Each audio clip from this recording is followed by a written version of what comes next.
Good evening, ladies and gentlemen, and welcome to Let's Talk Automotive episode 43. And in tonight's show, we have the latest and breaking automotive news. We review the Suzuki Vitara Brezza. Our guest tonight is all the way from Canada, Michael Cirillo, the CEO of FlexDealer and the host of the Dealer Playbook podcast. We have some fun with Game Time, and in How Things Work, we find out how your stop-start function on your car works. And stay tuned for Tappet of the Week. Ladies and gentlemen, it's our birthday. This is Let's Talk Automotive.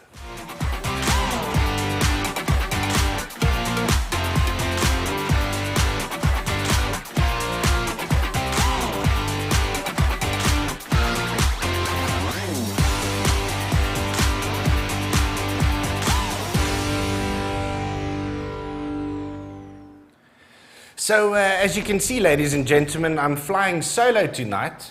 But I think we've got someone on the line, Mr. Fulyoon.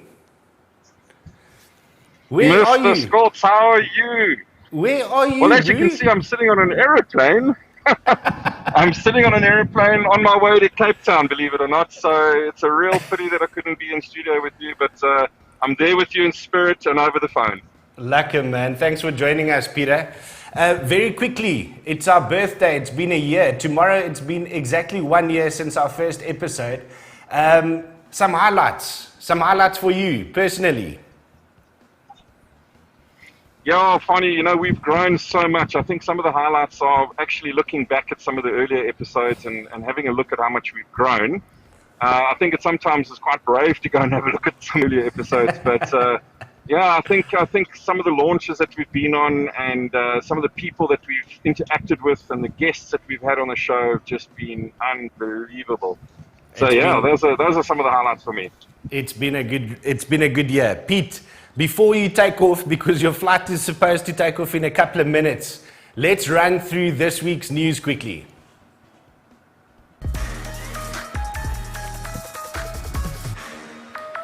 So the first story tonight, ladies and gentlemen, unfortunately a bit of bad news. The petrol price has gone up and you will now pay 313 Rand tax every time you fill up with petrol. How's about that headline, Pete?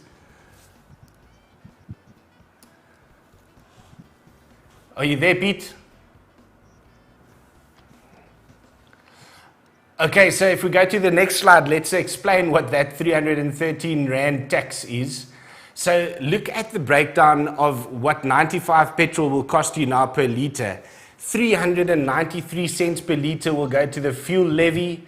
The road accident fund levies 280 cents, and so it carries on. Pete, your thoughts on this, Pete? Yeah, Fani, it's scary when you look at it, when you look at the lump sum being 313 Rand every time you fill up a tank. I think it really is a stark reminder of just how much we pay in fuel levies. Yeah. But I think we also need to remember that on one of our previous shows where we did an assessment and an analysis of where we are in the world in terms of fuel prices, we're still in very good shape. Yeah. I think the only thing that us as consumers in this country are still concerned about is where is all that tax money going? Exactly. Because I certainly don't see it on the roads. We've got bigger potholes than ever. So, if the government can just show us where it's going, I think I'll be a bit more comfortable and at ease with the levies that we're paying. I agree. Okay, so the next story tonight, Pete, is a heartwarming story. Suzuki's Auto South Africa breaks their 1 month old record. So the record month that they had in Feb, they've now broken by a whopping 12%, Pete. Yeah, it's the brand that just keeps giving, isn't it, Fani? The product that they keep releasing and the service delivery that they give their customers, it's no wonder that they're doing so well. And the product is excellent. We've reviewed a couple of those vehicles. Yes. And we've never had a bad word to say about the Suzuki product. So a real credit to them and the team. They've got a very strong team, as you know. Yeah. So it really doesn't surprise me. And I think we're going to see even bigger things coming out of Suzuki going forward. Before we lose you, Peter, very quickly, they sold 2,397 units in March this year, 2021. And compared to March in 2020, that's a 92% increase. How's about that for a shocker? Well, I tell you what, if I was one of the employees at Suzuki, I really, really hope that they sorted out their payments and their remuneration based on the growth of Suzuki, because then there'll be some very happy people there. Absolutely. Right, the last story for tonight, Pete, is one that you've actually sent on to me, and a friend of mine, Marius Lange, actually also shared it with me. The Jaguar E-Type turns 60 on the 15th of March. Can you believe that? That's incredible. I mean, if you think about how long the motor industry has been around, just in South Africa, it's over 120 years. So yeah. To see the Jaguar E-Type celebrating its 60th birthday is just remarkable, and it still remains the most beautiful car on the planet, as far as I'm concerned. Absolutely agreed. So listen to this. The guys at Jaguar Classic have restored 12 vehicles, 6 coupes and 6 roadsters. And they've modernized them. So they've updated the technology and did some work on the mechanics, and look at how beautiful this is. But they are going to be selling them as pairs. So there will be 6 pairs on sale, and you can only buy them as a pair, a coupe and a roadster. And can I shock you quickly? How much do you think that will go for as a pair?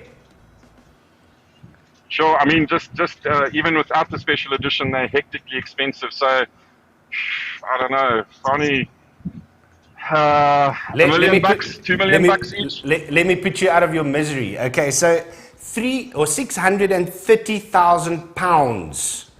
Okay, so that work back to South African rand, the ZAR. Okay, that is just over 14 million rand for the 2 cars. Okay, but Fani, in fairness, you buy one, you get one free. Isn't that a great deal? What a deal, what a deal. Listen, Peter, I see that the plane is getting full, and I see that the ground crew there, through your window, I can see the guys have plugged out the cords. Thank you so much for joining us from the airport. Enjoy your trip, and please keep on your mask. I will do, Fani, and thank you so much. I'm so sorry I couldn't be in studio. But I'm so delighted that I could join you even for the first 10 minutes, and all the best for the rest of the show, and I'll catch up with you guys when I land. Thanks, Peter. Have a good one. Cheers. All right, ladies and gentlemen, this brings us to our next segment, and in tonight's review, we review the all-new Suzuki Vitara Brezza, and Leandra joins Peter tonight for her first time on this review. Just so that we can get sort of a women's point of view, because it's been us guys for the past 3 seasons. So Leandra will give us a little bit of a feminine touch, and this is proudly brought to you by King Price Insurance. Now everyone's saying it. If you drive less, you pay less for car insurance. But how much less? A tad less. A smidge less. Around 20%-ish less? Or a whole lot less? Like 70% less for comprehensive car insurance from South Africa's hottest pay-per-K insurer, Chili from King Price. We're big into less. Like 70% less. Visit kingprice.co.za for a quote.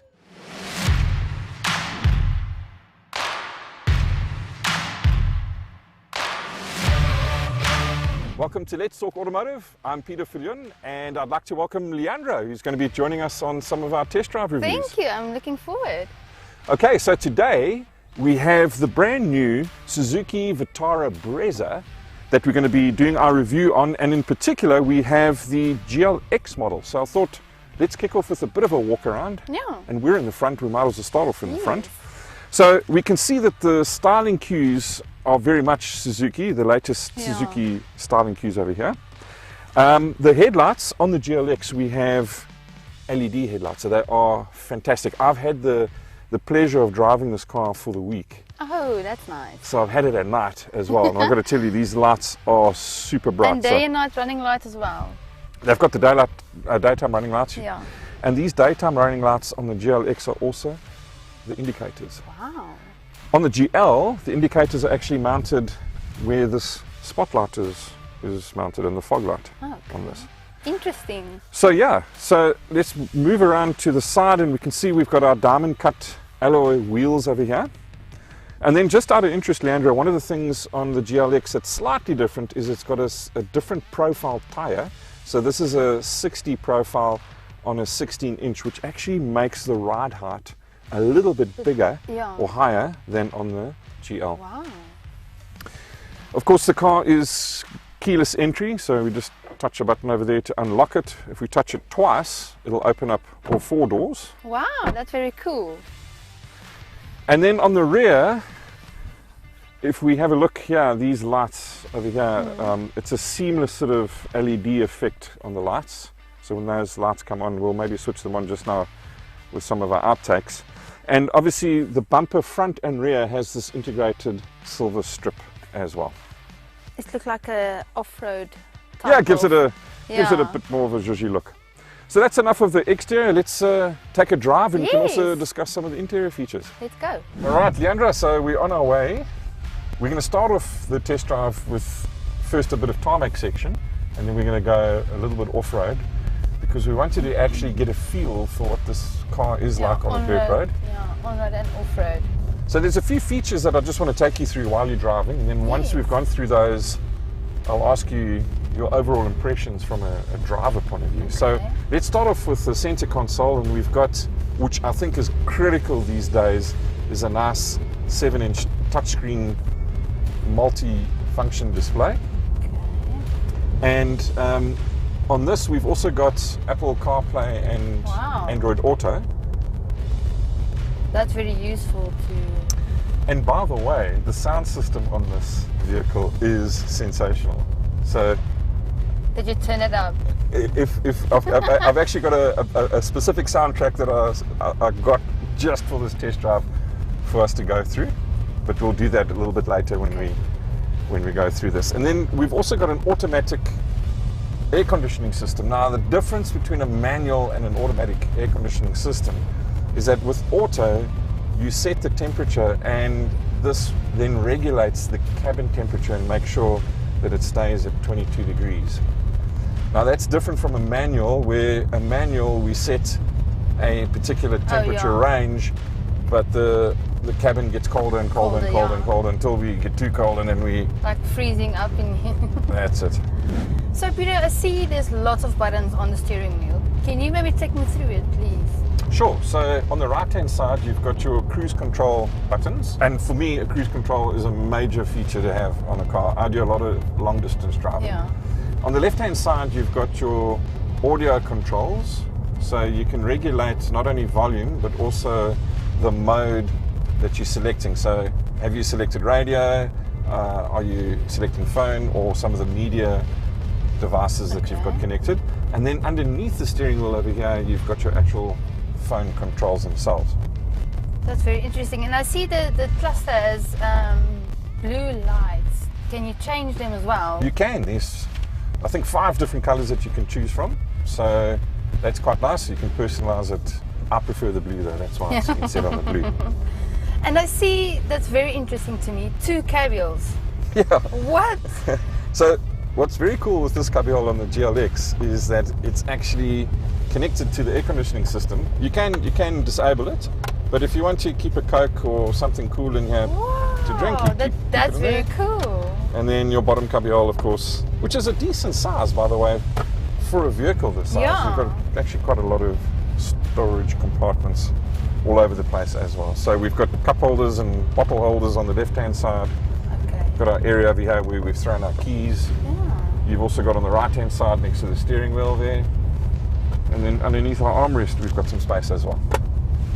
And then lastly, we've also got an area where we can store our sunglasses.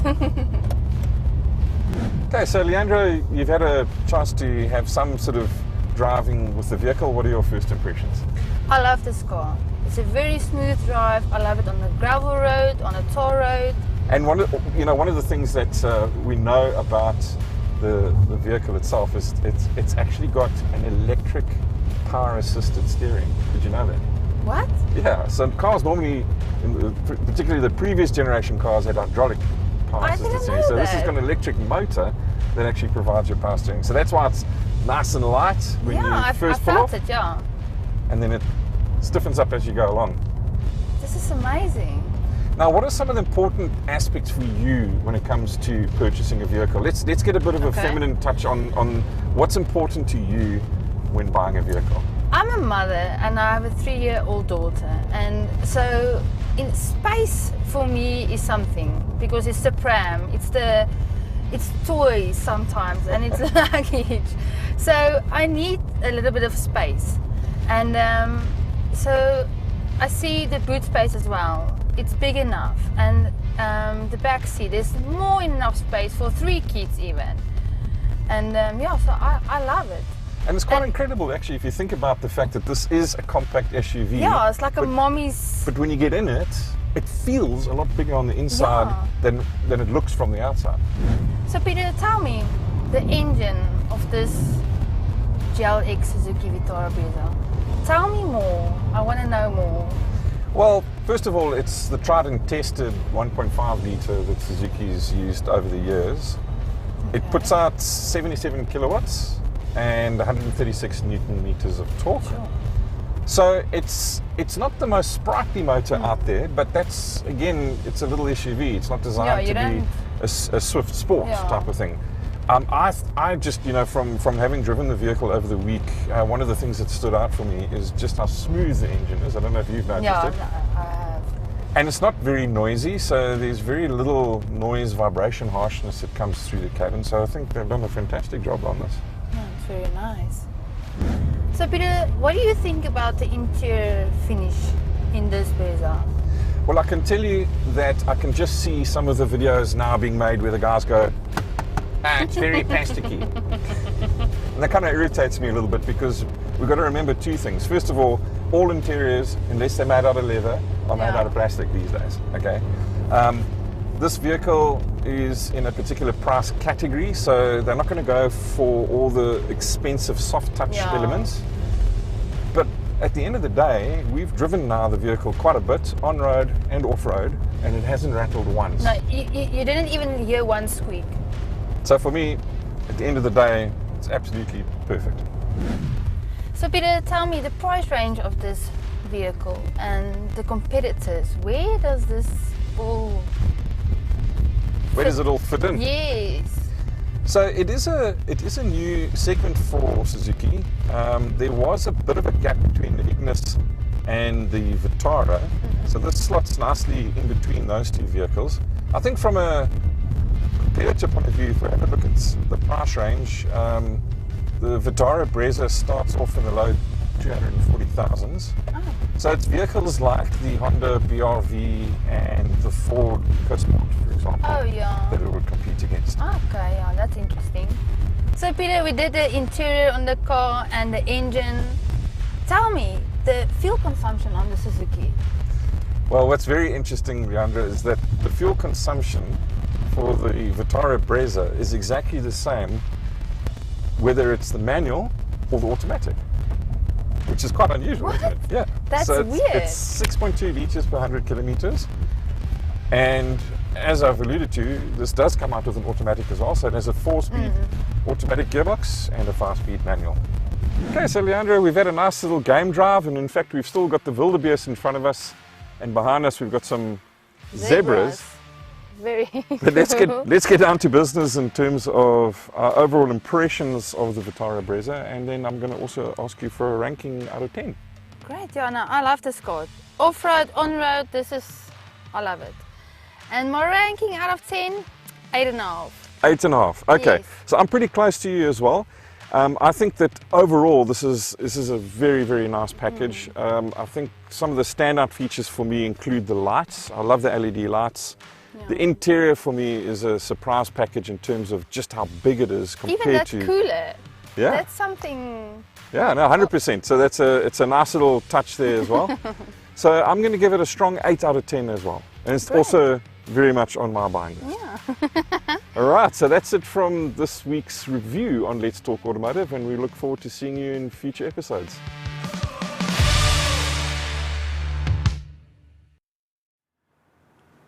What a brilliant little car, and easy to see why they're hitting the records month after month.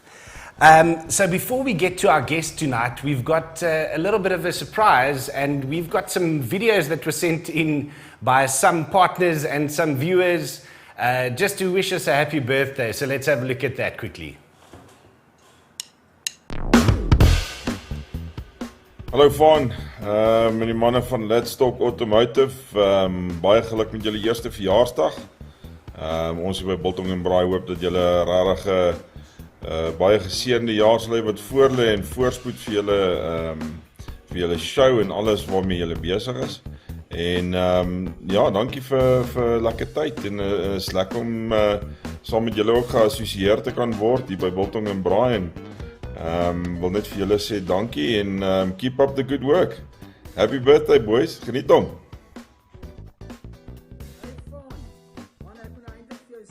Happy birthday, Let's Talk Automotive. Baie geluk met julle eerste verjaardag. Ek dink is 'n stunning reeks en ouet ja, jy's 'n eyster, hè? Jy het dinge maar gebeur van scratch af. Dit korte Zamalek ten minste. Maar baie geluk en enjoy man, en we gaan nog baie jare van groei en allerlei lekker dinge wees en laat die finansies ook bietjie lekker raak. Daar's hy, op jou, cheers man. Hey Fani, I just wanted to wish you and Fritz all the very best on the 1-year anniversary of Let's Talk Automotive. Can you believe it? It's been 1 year. I'm so sorry I cannot be there. Unfortunately, I'm gallivanting around the country, busy blooding some new talent into the motor industry with our internship program. But I got to say, you guys are absolute legends in your own underpants. And I'm so proud to be part of the team and looking forward to the next 10 years. Hey, Let's Talk Automotive has been on the air for an entire year now. Congratulations, Fani and Pete. What a lekker show, man. Keep them coming. Let's Talk Automotive, 1 year down the road. Fani, you and your team, guys, you've done an excellent job. We enjoyed it, we laughed with you, you shared the knowledge, Peter, that your knowledge is just astounding. Basic terminology, understandable for the man on the street. Thank you very much. Guys, we wish you all the best for lots of years of fun and games with Let's Talk Automotive from 88. Happy birthday, Let's Talk Automotive team, to you, Fani, Peter, Fritz, and the rest of the team, from me and the rest of the Suzuki team. Happy birthday, congratulations on the milestone, and we look forward to many more Let's Talk Automotive episodes in the future. Go well, cheers. Fani, my liefie, a huge congratulations on this 1 year milestone. I'm so proud of you and how you made this concept of a talk show into a reality. I remember when it all started, how you sat in this exact spot and only had the basic equipment and a manual green screen behind you. How far the show has come. We certainly had our challenges in the beginning. Not only was it the initial full lockdown, but you also had the insane idea of doing everything live. Not to mention the fact that I had to keep our 2 cabin fevered girls quiet and off our wonderful wooden floors. Anyway, you and the Behind the Legend Fritz have proved that a good plan and a great team can master anything. Here's to a successful year and many seasons more. Hey there, Let's Talk Automotive from Club 23 and our friends. We just want to say happy first birthday. Hopefully the first of many. May you guys have a blessed day and an awesome program. Love your program, thanks for the support and happy birthday. Thanks guys, enjoy. Hey Fani, happy first birthday. May you have many more birthdays, and we know how much hard work it is. All the best for the future. Cheers. Hey, Let's Talk Automotive span, dit is Ronnie van die plaas. Ek wil net vir julle baie geluk wens met julle 1 jaar anniversary. Fani, Pieter, Fritz, julle ouens wat die show aan die gang sit en aan die gang hou. Ek mis julle, ek like julle werk wat julle doen, julle is awesome. Mag daar nog baie vir julle wees in die toekoms vorentoe. Keep up the good stuff. Ek wil net alhoewel vir julle sê, op die plaas ry ons nog steeds awesome bakkies. Dis aan julle. Happy anniversary. Bye. Hi, Fani, Pete, I cannot believe that it's 365 days later and you guys have cracked the 1 year mark for Let's Talk Automotive. Now, here's an interesting thing. E.B. White said that everything in life is somewhere else, and you get there in a car. I think you guys have personified that saying by working out how to show people more about cars and things in and around automotive and all the rest of it. So thank you. And I look forward to seeing a lot more of the shows teaching us how to go about Let's Talk Automotive. Keep talking, doing a great job. Congratulations, Let's Talk Automotive. Finally, you're a legend in the whole run of past. Yay!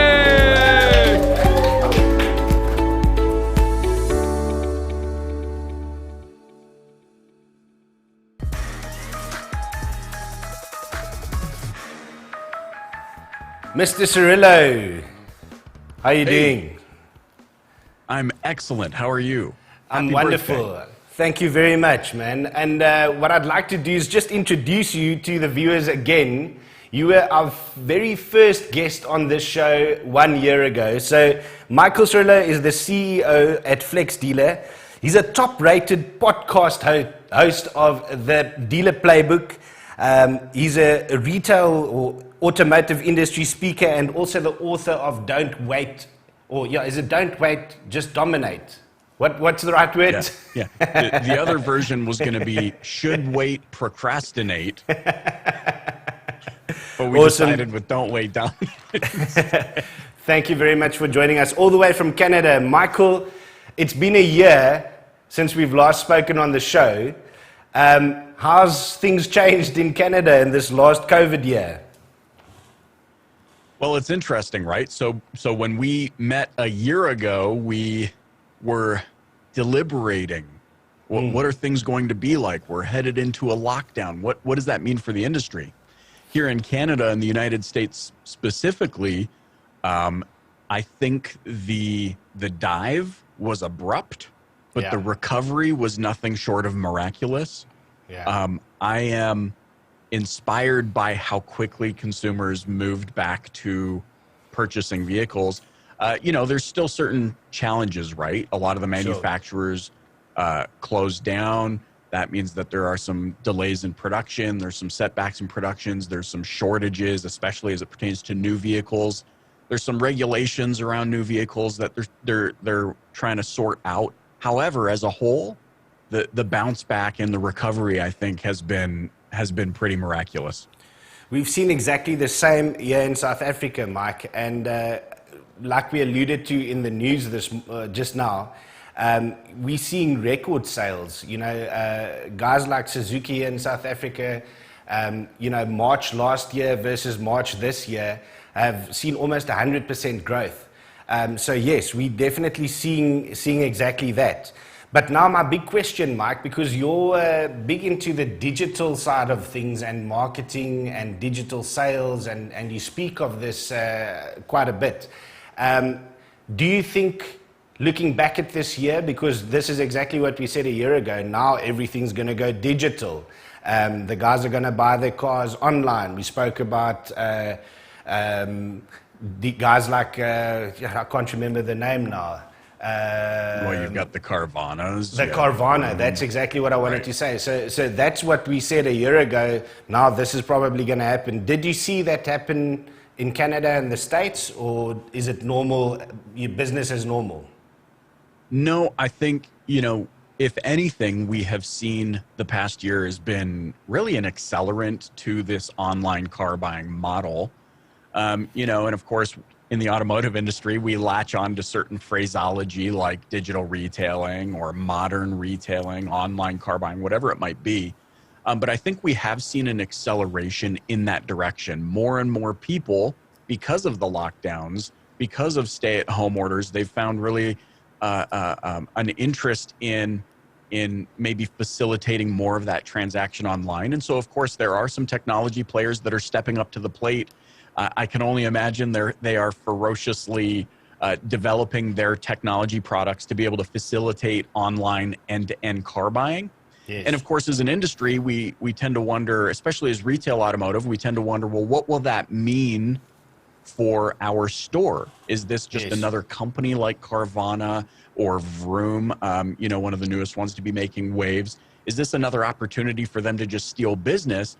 And I think what I would submit is this actually brings a lot of hope and should breathe confidence into dealers to let them know that they have every opportunity that those companies do to provide an online retail environment.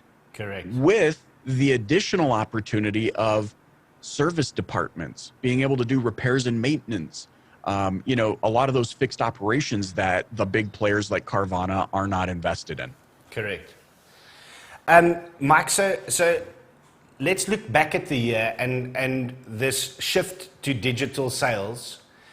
What are some of the things that you think the guys got right and got wrong when it comes to selling online? Well, I think what we got right is that we rose to the occasion, at least in our minds. We realized very quickly, wait, we're about to be pushed into the deep end, so to speak. Yeah. So we have to do something different. People cannot, customers cannot come into our store anymore. So Yes. we have to figure something out. So I think what we got right is that we were at least a little bit more willing to rise to the occasion of shifting our process. Yes. Where we are still lagging a little bit, okay? Where we still, I think, miss the mark just a little bit is that our minds immediately move to technology.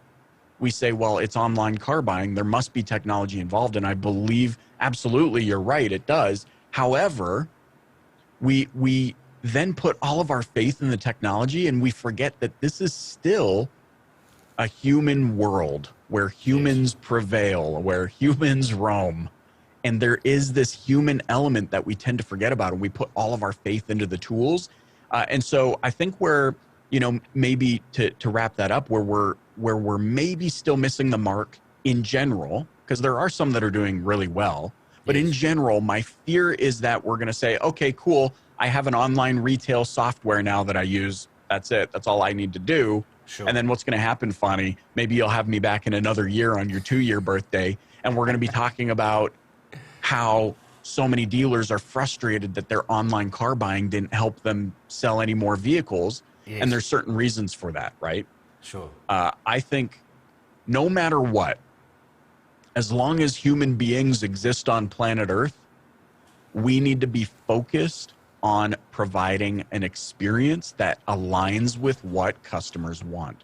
And the only way that I can do that is that the best way to do online marketing is to start offline. Sure. If you don't have a customer process figured out now, if you haven't eliminated friction from the process now, what makes you think it's going to be any easier when you implement an online car buying process? It's not. You're going to have all these moving pieces. In fact, I would submit, Fonny, that you're going to have all of these additional moving pieces that if you don't figure out the customer experience now and what they want now, that tool, just giving them the ability to buy now or add to cart, that's not going to change things. Correct. Right? Yeah, I think the biggest thing for me, Mike, is that, I don't want to say it in a negative way. I think South Africa is a little bit further behind in some cases when it comes to the online buying process.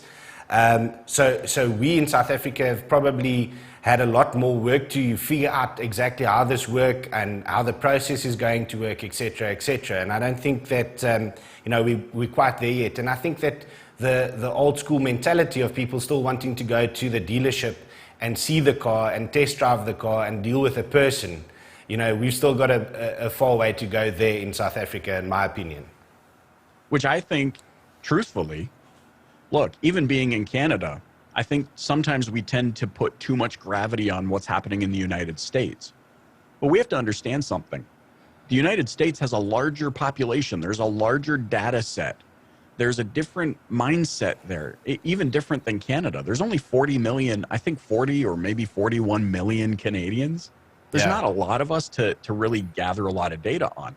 I'm not familiar with the population of South Africa, but I mean, there's 600 million Americans. Sure. And so there's a larger data set. There's a different mindset about things. There's this idea of The American dream is alive and well, and so perhaps they accelerate. However, that also means that they make mistakes faster. Right? So I am a big fan of letting somebody else figure out how to make it work. Right? I hear you. And so I think as a Canadian, as a South African, we have a benefit here because we get to just sit and watch for a minute. Exactly. And figure out, okay, what do we think? And then we can get inspiration from that. Now, as far as what you're saying in South Africa, if it's still a little bit old school, this is perfect. And the reason it's perfect, the reason you should feel confidence and hope is because there are things you can be doing today that are going to set you so far ahead when the time comes that digital retail is available to you, or when consumer sentiment shifts that you want to do that digital retailing down there. So, you know, there are certain things on my mind, and this is where I come back to the best online marketing starts offline. What can we do today while America is figuring out digital retail? What can we do? We can look at our process today. How long does it take? What are the friction points? When's the last time you or we as dealer owners, general managers, sales managers, when's the last time we shopped our own process? Like, role play it. I'm a new customer. I submitted a lead. How long does the lead response take? What's the quality of the lead response? Is there anything that rubbed me the wrong way or didn't fit or made me think that was off? Make a note of it. Is there so now I show up to dealership.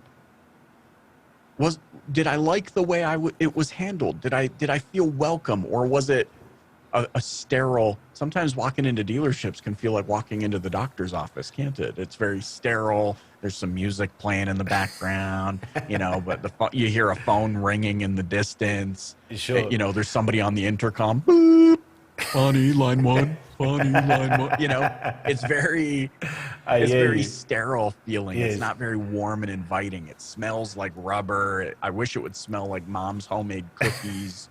But it doesn't. It smells like a mechanic shop. It smells like oil. So, Mike, I'm going to interrupt you quickly. We've got a comment that came in from Tina Pina Smith, and it says online vehicle shopping is the way to go, but we still have loads to do and get the processes in place. This guy makes a lot of sense, and she's referring to you. So, kudos. Oh, well, shucks. Now I'm blushing. Thank you. That's very kind. Well, so and because, look, we put too much faith in things. We need to start putting more faith in ourselves. Agreed. So I want to open. This is today's stuff, right, Fanny? This is today's stuff. Agreed. We've got a couple of people watching with us, and I want to mention a couple of them. We've got Loki, Maritz, we've got Elise Visser, Marius Lange, Simon, Tinus, Hein Perry is watching, Bianca, all these guys watching with us. Thank you very much for joining us for our birthday episode. And if you have any questions for Michael, please throw them into the comments. Tina says again, Michael, that a mystery shopper experience is probably the right way to go. Somebody that can go online and experience the process and give feedback on what works and what doesn't. Yeah, look, I mean, we either care about our business or we don't. You know, and I don't mean that to sound harsh, but if you can't take the time as an owner or a manager or a leader, gosh, let's put some accountability on our sales professionals as well, or our finance department. You know, everybody should be experiencing this and putting themselves in the customer's shoes so that we can identify and make note of all of the things that just kind of rub us the wrong way. Oh man, that could be improved. Wait, how come nobody got back to me? How come they walked off and didn't tell me where they were going? Like all of those things. Why? Because when the time comes for online retail, if it is anything short of exceptional, guess what? You're a commodity. Customer is going to go to the next car dealer website or the next national website where they can do the same exact thing. So we need to make efforts today. This is the hope-filled message. You have more control than sometimes we think we do. Yeah. And it's our responsibility, it's our duty to take advantage of what's in our control today so that we can really dial in the process and give our customers that breath of fresh air experience that we want them to experience, because that's the why buy. The only thing that differentiates us from other dealerships is why they should buy from us. And we need to dial in the why buy. So, Mike, I'm going to cut you short a little bit because I don't know if you remember this, but last year in our first episode, we had the first ever game time where you had to guess the car. Can you remember that? Oh, no. I failed miserably. I still have nightmares about that, you know. So we're going to do that again today. But before we get there, Mike, you wanted to talk about FlexDealer a little bit. You sent us that link. Yeah, look, I don't really need to talk about FlexDealer. I mean, I would love everybody to go check it out. We have put together a guide, the Car Dealer's Guide to Online Buying, which talks a lot about some of these things, but it also gives you access to what dealers are doing right now to prepare. So instead of just taking my word for it, we provide some case studies. So all you have to do is put in your information, and right on that next page after you put in your information, it's going to give you immediate access to download the guide. It's a pretty little 17-page or 19-page guide where you can get your mindset right. It's something that you can share with your team so that everybody is on the same page. It gives you some action items. There's a checklist of things you can do today before you install the online car buying experience to help you get ultimately prepared and make sure that your digital presence is where it needs to be, leveraging today's tools to provide that exceptional customer experience. Well, there you go. Thank you very much, Mike, for sharing that nugget of gold for all the dealerships and guys, sales guys, and all those guys watching out of the dealerships today. There's the address, www.flexdealer.com, and go check out all that nice information. That's the car dealer online retail guide. Is that guide? That's right. So it's Awesome. in our resources. So it would be flexdealer.com/resources/car-dealer-online. I know it's long. In retail resources. guide. In So resources. Yeah, we can send that out, and I'll post it in a comment on the replay here on Facebook Awesome. and wherever else we're listening so that you guys have the easy link to just click and get access to that. Perfect. Thank you very much, Michael. That brings us to the end of the interview, but now, Mike, we've got some fun planned for you, and I've made it easy this time, man, like I did last time. Yeah, right.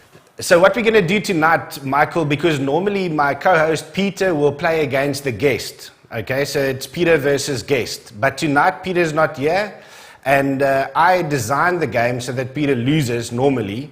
So tonight it's going to be Michael Cirillo versus the viewers online. So viewers, listen to this. Because it's our first birthday, the guys at Biltong and Braai has given us a combo that we're going to give away. And just look at this. This is on the screen. This is the birthday giveaway. 1 kilogram of rump, sirloin, boerewors, lean mince, chicken fillets, back bacon, beef patties, susatis, and 2 bags of braaiwood. This is to the value of 1,000 Rand.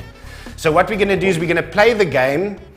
You guys comment, all right? Michael will give his answers. And right at the end of the show, before we close off, we're going to announce a winner of that combo. Right, Michael, are you ready for game time? What if we, for every question I get wrong, we give an extra point to the person who gets it right? Okay. So I'm going to give you a tip before we get there, Mike. This is the top 7 selling vehicles in Canada. So it's going to be more difficult for the viewers in South Africa. It's the top 7 selling auto. Don't Google it now. I'm not Googling it, I promise. I promise.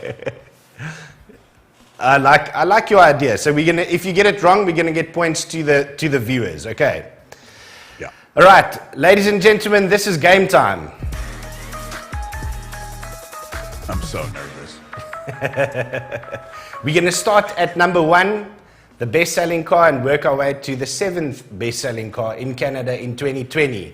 All right. We're going to show you a partial picture of a car, Michael, and viewers, and then you have to guess. So you guys at home, get your fingers ready on the keyboards. Here comes the first one. Yeah, I mean, that's an F-150. Absolutely correct, Michael.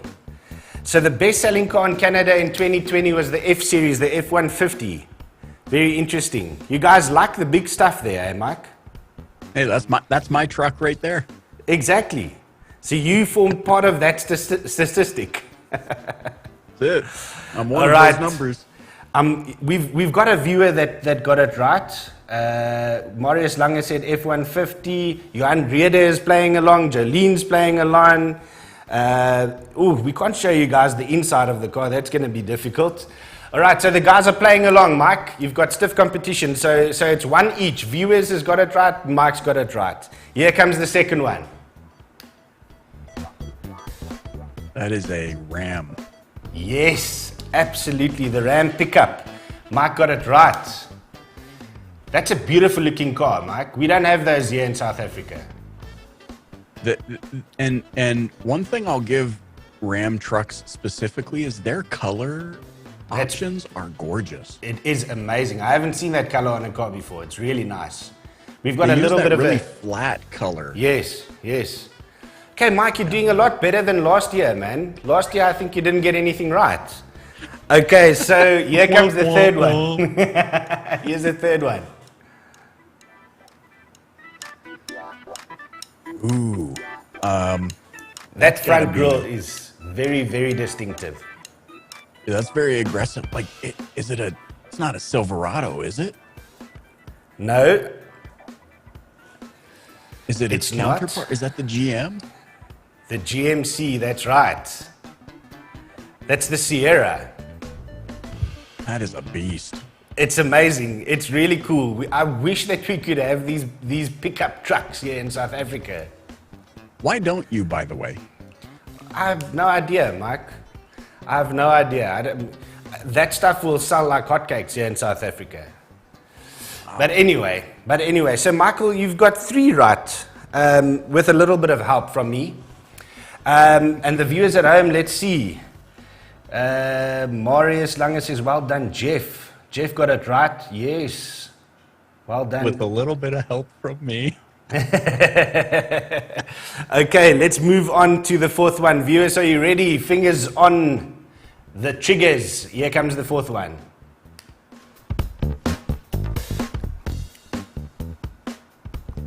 That's got to be the Chevrolet. That is correct. Oh wait. No, you're right. Oh, man, I almost went back and said Tundra. You just said it before. You thought this was the Silverado, the previous one. Yeah. It's nice. I mean, nice looking trucks all around. All 4 of them very, very nice looking cars, and very interesting that these 4 trucks were the best selling cars in Canada. It's actually mind boggling. I would have thought that we would have seen some sedans and smaller cars, but obviously these are very popular. Okay, the guys at home, Jolene is getting it right, Johan's got it right, Ruan's got it right. No, the guys are playing well. We're going to have a tough time to find out who's going to be the winner. Okay, moving on to number 5, Mike. Here comes number 5.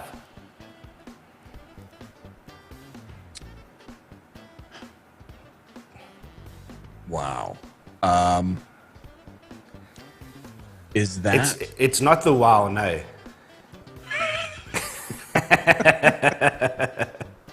I think one of the viewers here in South Africa is going to get this right, because we actually do have this car here in South Africa. Not the specific. No, I think we have the specific one. Yeah. Is that the Toyota RAV4? Absolutely, Mike. I think you've opened up Google. You've opened up Google there on your computer. I promise I have not. Well, I'm very impressed that you could improve so much in 1 year. At least that's the 4th thing. That's the 4th thing that you've learned in lockdown 2020. Mike, so 5 out of 5 with 2 to go, and here comes number 6. All right. That's got to be. Is that a Civic? No. But you half right. You're almost there. Accord? No. Oh, it's a CRV? That's right. Absolutely. Also, a very, very interesting color. That's the Honda CRV. Wow, that was that was deceiving. I can't. Okay, I didn't get that one. We got to give a point to somebody else. I make it a little bit difficult, but the guys here in South Africa got that one right. So you ready for the last one, Mike? You can get 6 out of 7.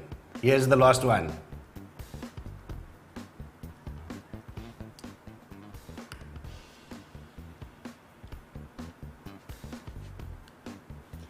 It's a Honda. It is a Honda because you can see, I can give you half a point for that so long.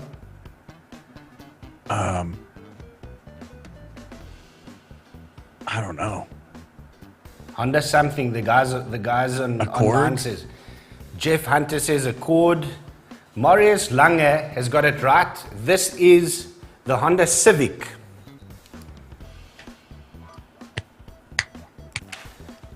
You know, not quite my style, I got to admit. That's a little bit different looking, isn't it? It's but mind-boggling to me that it sells in Canada. It's really interesting because in South Africa that's not a very popular car. But obviously very reliable. Honda in the 2 cars in the top 7 in Canada. Very nice. Right, Mike, that brings us to the end of no misery tonight, Mike. You did very well on Game Time. Well done, man. I can't believe it. I have a self-inflated sense of confidence now for the rest of my workday. You can go back and tell the guys you actually know your cars. Listen, Mike, thank you very much for joining us on Let's Talk Automotive. It's been a ride, and thank you so much. It was very special, and it was a nice gesture of you to join us again for this 1-year anniversary. Full circle, we made it. Absolutely, man. Wouldn't miss it. Keep crushing it. Hello to everybody watching. Thanks so much for being here, and keep going, man. Keep crushing it. Love it. Mike, just before you go, where can people follow you? Because that's one thing that helped me in my automotive career. All of the Dealer Playbook stuff and online on Facebook and wherever. Where can they find you? Yeah, absolutely. So definitely connect with me on LinkedIn. Okay. All you got to do is search for Michael Cirillo. You will see this bald, bearded, Danny DeVito-esque figure there. And of course, I'd love for you to be able to check out thedealerplaybook.com. Subscribe wherever you listen to podcasts. It would make a wonderful complement to Let's Talk Automotive.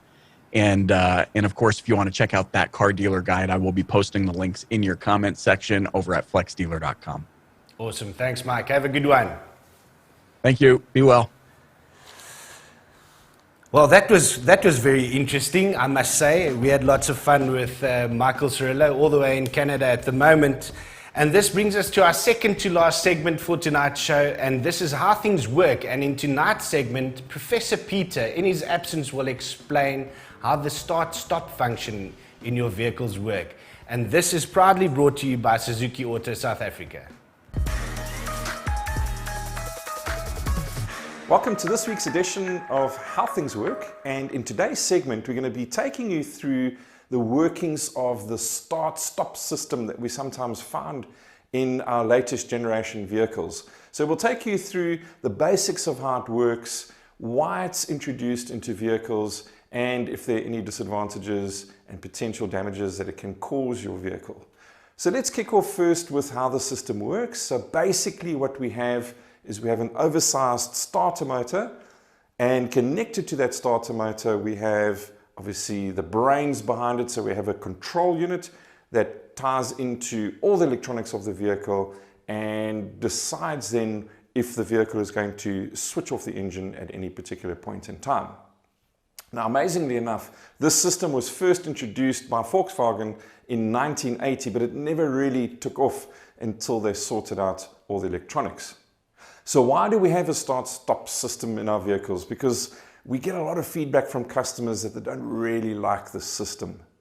So its main function is to reduce CO2 emissions as well as some other emissions, as well as reduce fuel consumption. Now you might say to me, but Peter, how much fuel can it potentially save and how many emissions can it reduce? And ultimately over a period of time, it does add up to quite a lot. So if we're driving in an urban environment, so a lot of start-stop traffic, that we find ourselves in, we can actually reduce fuel consumption by as much as 15%. But it really comes down to how much CO2 we can save. Now, in South Africa, we pay a really small amount of carbon tax if we think about it. So we may be paying on a vehicle that has 185 grams per kilometer emissions of CO2, we'd probably pay about 10,500 Rand CO2 tax.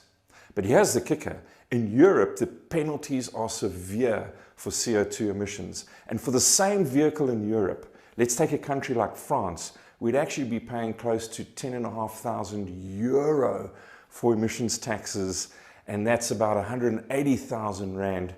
And that's not just a once-off fee, by the way. So part of the annual licenses, there's a hefty tax to pay on CO2s. So now you can start to see the value of the start-stop function. We just hope that the South African authorities don't pick up on that tax in South Africa. Some of the early criticisms of the start-stop functionality was that when the engine stopped, it took a bit of a delay before the starter motor kicked in and the engine started. However, these days, the systems are amazing. So by the time that you've taken your foot off the brake, before you've even been able to hit the accelerator, your engine's actually started. And in fact, most of the systems now start within 400 milliseconds. And 400 milliseconds is how long it takes us to blink our eyes. Another area of concern that people have is that it might cause damage to both our engine and our starter motor. So once again, technology's marched on, and there's a few things that have been improved on. So first of all, our starter motor is amazing. Nowadays, it can have up to 500,000 cycles, and that's up from 50,000 cycles just a few years ago. The second thing that's very, very important is the engine oil that we use in our systems. So these days, the engine oil has a few more characteristics that are applied to it, and one of them is to make it a little bit more sticky so that the engine oil remains on the components even when the engine has stopped. Another area of concern that people have is that this constant starting and stopping of the engine is going to cause premature wear and tear. And that's because we've always been told that the most wear that takes place on an engine is indeed on startup.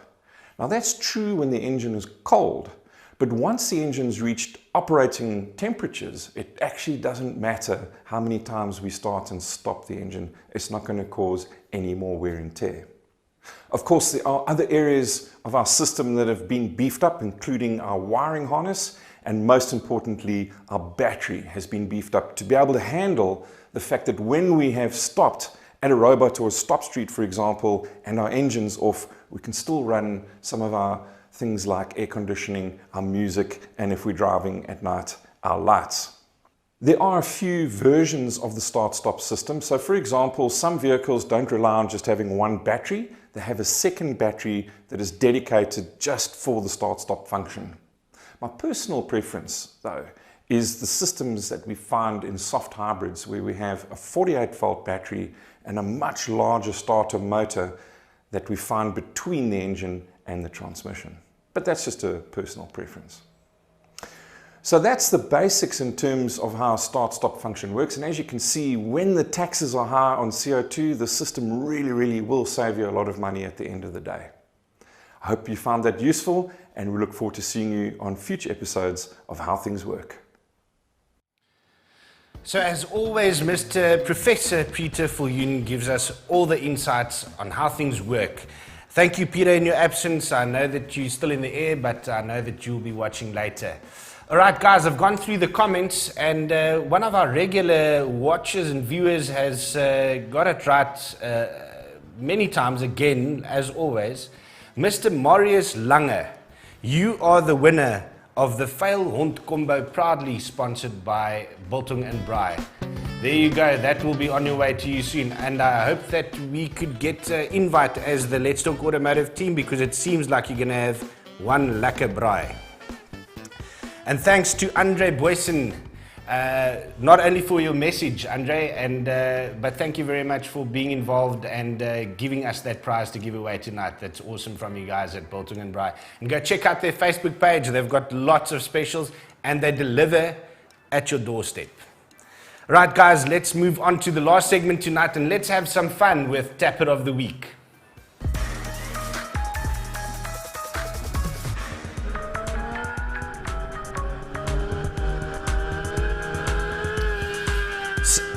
So unfortunately, showing off doesn't always going according to plan, because this looks pretty decent and the guy's doing a pretty good job.